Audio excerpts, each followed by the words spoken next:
అంటే ఇక ప్రజలు నిలదీస్తున్నారని డైవర్షన్ టాక్టిక్స్. నిన్న నాకు సిట్ నోటీస్ ఇచ్చిండు, ఇంకా ఇయాల్లో రేపు కేటీఆర్కి ఇస్తాడు. గంతే కదా నువ్వు ఇచ్చేది, వచ్చిందా? గంతే చేస్తాడు.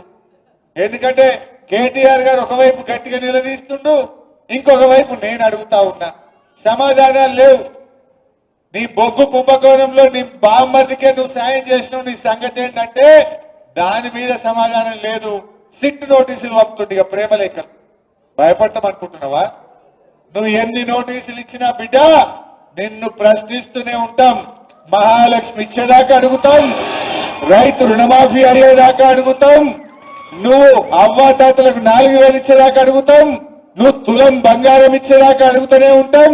పిల్లలకు ఎస్సీ ఎస్టీ బీసీలకు ఫీజు రియంబర్స్మెంట్ డబ్బులు ఇచ్చేదాకా రేవంత్ రెడ్డి వెంట పడుతూనే ఉంటాం. నువ్వు ఎన్ని నోటీసులు ఇచ్చినా, నువ్వు ఎన్ని అటెన్షన్ డైవర్షన్లు చేసినా నీ వెంటనే పడతాం. ఏందన్నట్టు మనం మున్సిపల్ ఎన్నికల్లో పనిచేసుకోవద్దు, ఇక ఈ సిట్ నోటీసులు ఇచ్చి దాని చుట్టే తిరగాలి.